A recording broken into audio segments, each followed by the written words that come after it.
What's up, everyone? Riley here, and welcome back to the latest segment of Overkill Reviews, BangerTV's weekly heavy metal review show.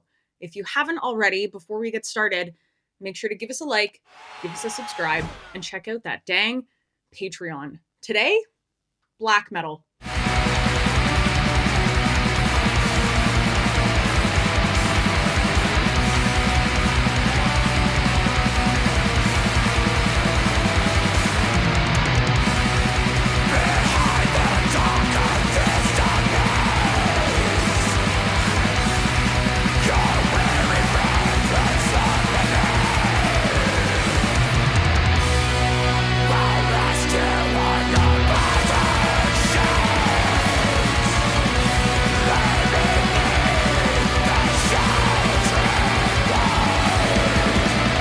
Let's take a look at Winterfylleth's 9th studio record. It's called The Unyielding Season.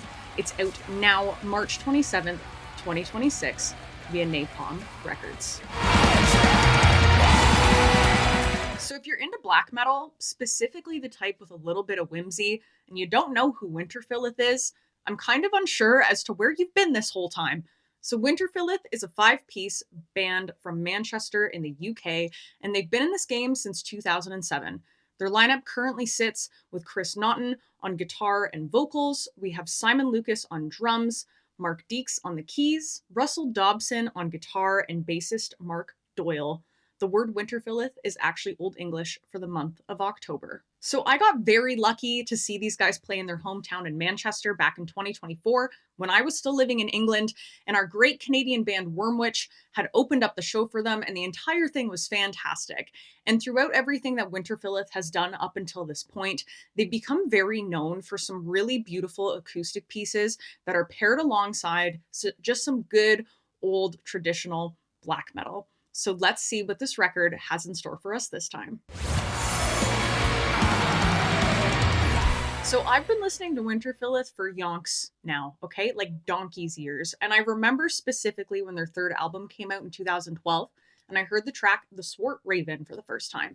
And I was young and malleable, and it was fantastic. And without even really trying, I've kind of consciously, subconsciously always gone back to them because, one, they have that thing and that zazz that always brings me back. And two, they have yet to disappoint me or veer out of what my expectations are and what I'm looking for from this band. So there's a lot of projects that have run for as long as they have, and they either completely revamp their sound and they change and they go in different directions, or they become kind of monotonous and lose that spark trying to stick within that rigid outline that they have for themselves because they want to be within what they feel defines them and their sound. And Winterfylleth has done a really fantastic job sticking to their roots and what comes natural without losing that spark, and that has not changed here on this new album. So one of the things that is crucial to that consistency for Winterfylleth is the focus on the magic and the history of England. And this has been part of their foundation since day one. So, for example, if you don't already know this story, there was once a very huge and beautiful sycamore tree that was commonly known as the Sycamore Gap tree or the Robin Hood tree, and it sat next to Hadrian's Wall in Northumberland. And in 2023, these two guys illegally cut the tree down, and it was super devastating. So Winterfylleth wrote a song in response to the felling of this big, beautiful tree, and it's called Echoes in the After. And that is the most Winterfylleth thing that they could have ever done and that I have ever heard of. And the song is really angry. It's sad, it's overwhelming, and it's melancholic and very nostalgic and really encapsulates all of those deep emotions and beautiful memories that went with the history of that place and that tree and that got lost with the tree itself. I have goosebumps as I talk about it. So the power that is in that song from that inspiration is fantastic, and it follows through the rest of the album as well.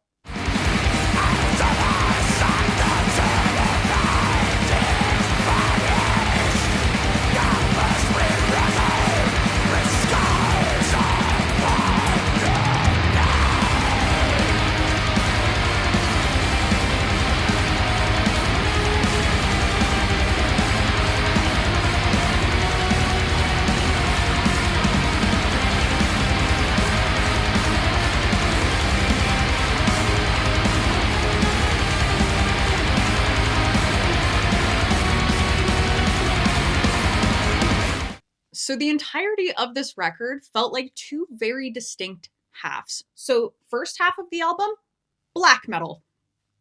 Black metal, and it's very, very good black metal to say the least. We have tracks like Heroes of 100 Fields that's super fast, super fun. It's got a really good breakdown at about the 4:45 mark.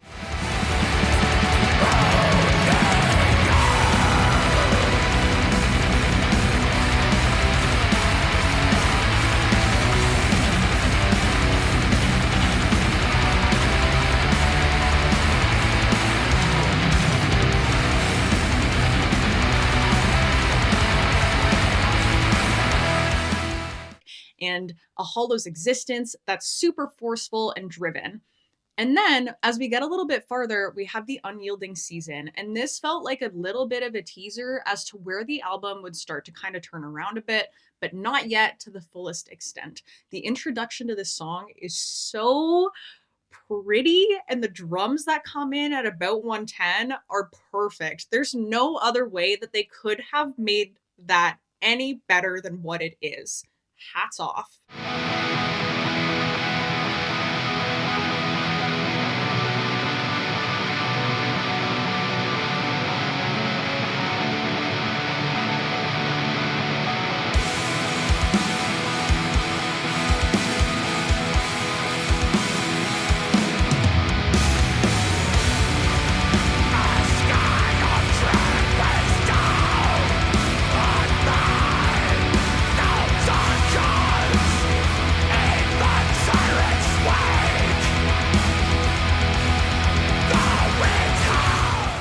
So after this point, I was ready for something to give, and I was getting a little bit bored because of the repetition. A lot of the songs are structured the exact same with how their length is and how the sound is and how the song structure is.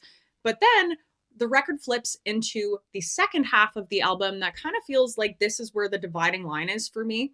And we get the acoustic break of the song Unspoken Elegy. It's ethereal, and it was exactly what I needed after that long haul of aggression and fury.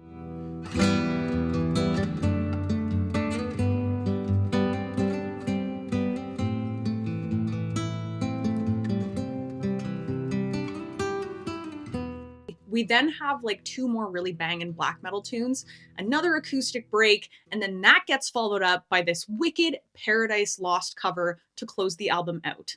So something I think really could have benefited this release is if we just shifted a little bit of the track listing around a bit. It's great that the majority of these songs are fantastic standalone. I think it could have been greater if we were sitting here listening to the full record back to back and we had a little bit more contrast and we had like whimsy, black metal whimsy, or whatever that could possibly look like, just so we could gain a little bit more tension and release, as well as it not getting so repetitive, because at the end of the day, this album does clock out at over an hour.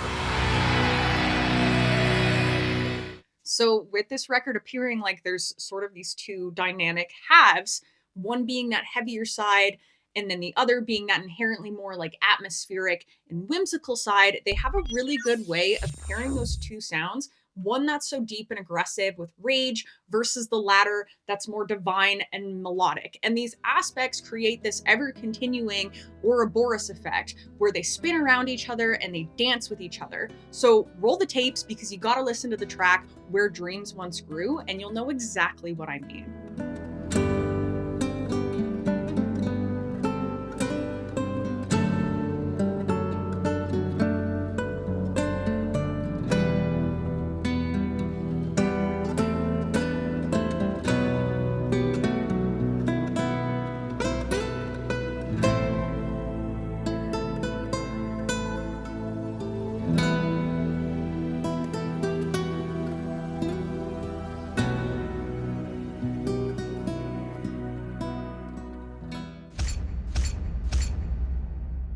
So whatever I'm at to say, it didn't explode my brain and send me to another astral plane. However, it is a very, very, very well done album release. And by this point, we know exactly who they are. We know exactly what's happened here. We probably know what's to come. And that dependability in a project is something I hold very close to my heart because they're my old reliable. And they have this trifecta, this holy trifecta, if you will, of folklore, magic, and just some vicious black metal. And that is really all that I ever need at the end of the day. So very solid album. I will listen to it again, and it's getting a 4 out of 5 skulls here today on Overkill Reviews. Shoutouts. So first up, I've got Cogadh with their first full-length record called Kingmaker. This bad boy was released on March 6th independently. Cogadh are a two-manned black metal project hailing from Ontario and Quebec. They had an EP come out in 2022, and that same year they toured opening for Wormwitch, and it was fantastic. This is the second time I've mentioned Wormwitch in this review, and they're not even a part of it. Good band. Anyways, if you're into the type of black metal that has stuff like accordion and the violin and folk undertones, but they still keep it evil as hell, you're going to want to go check this one out. Second up, there was a very, very good black metal EP that came out at the end of January. The band is called Anduril, and the EP is a 3-track self-titled release via Albion Records. Anduril is a one-man English black metal project that hails from Manchester, just the same as Winterfylleth does. And it was very well done. It was super raw, very organic, just as the best black metal with soul is. It was fast, beautiful, and very near and dear to my heart. I got the honor of being able to do the EP photography for this release. I'm really grateful for that. So make sure you go give it 100,000 listens because it's fantastic. And last, but certainly very much so not least, we have Toronto's very own Gutvoid. They are a death metal project with a lot of Lovecraftian influence, and this is their second full-length record. It's called Liminal Shrines. It's out March 20th via Profound Lore Records, so don't miss out. And that's it. That's all I have for you today. So I will see you next time on Overkill Reviews.